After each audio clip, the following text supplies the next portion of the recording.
déterminé sur la surface de la terre. Et qu'un jour, Dieu nous appellera comme il a fait pour notre bien-aimé ce soir.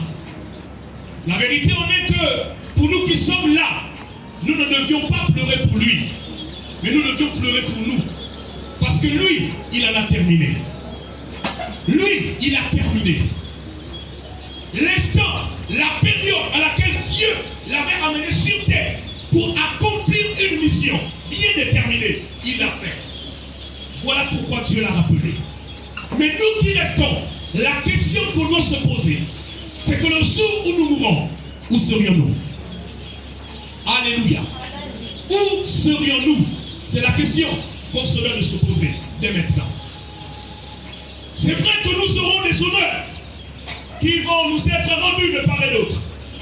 Mais la vérité est que si nous n'avions pas pris conscience pendant que nous vivons, enfin de nous attacher au véritable, qui est Dieu, qui est le créateur de notre vie, bien-aimé, ce qui est sûr, le jour où nous mourrons, notre destinée est l'enfer. Parce qu'autant que nous sommes, bien-aimés, nous allons passer par le jugement. J'ai envie de te dire, le peu de temps, le peu des instants que tu as sur la terre, accroche-toi et attache-toi au véritable Dieu. Parce qu'il dit qu'il est le rémunérateur de celui qui le cherche. Lorsqu'on cherche Dieu, Dieu se laisse trouver par celui qui le cherche. Ce même livre d'Ecclésiaste nous dit vanité de vanité, tout est vanité. Le poste que tu occupes aujourd'hui, quelqu'un d'autre va l'occuper demain. Voilà pourquoi lorsque Dieu te donne cette occasion, cette opportunité de pouvoir avoir ce poste, fais du bien pour que Dieu te récompense au moment opportun. Est-ce que quelqu'un dit Amen ce soir? Amen. Dieu se doit de te récompenser parce que tu auras fait du bien lorsqu'il t'aura donné la supériorité, lorsqu'il t'aura installé, il t'aura donné cette clé qui t'amènera à commander les autres. Il faudrait que tu saches un jour que tu mourras et tu te retrouveras là comme notre frère. Mais en cet instant, quel sera le lieu où tu seras amené? C'est le moment, Excellence, mesdames et messieurs, de pouvoir nous interpeller, de pouvoir commencer à chercher le chemin qui est destiné pour nous. Alléluia. Alléluia. Je voudrais terminer par là. C'était un homme appelé Salomon. La Bible dit que c'était un grand roi. Et la Bible dit que ce roi appelé Salomon, sur la surface de la terre, il n'y en aura jamais un roi comme lui. Il a tellement amassé des biens.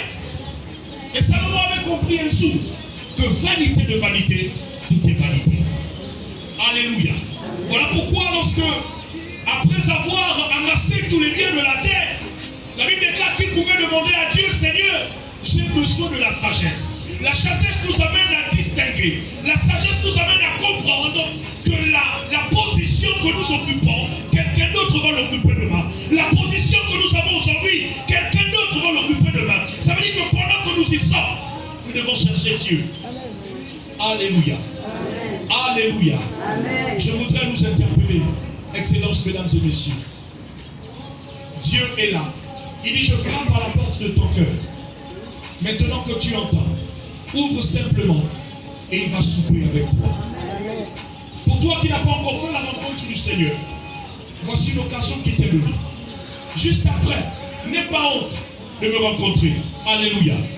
Parce que certainement il se peut que ce soit le dernier jour que tu écoutes la parole de Dieu. Il se peut que ce soit le dernier jour que tu sois là aussi pour assister quelqu'un. Mais après ces instants, Dieu t'appellera. Mais si tu as l'occasion de pouvoir dire oui au Seigneur, fais le même dans le secret. Alléluia. Est-ce que nous pouvons acclamer pour la parole de Dieu? Je veux que tu acclames très fort la parole de Dieu.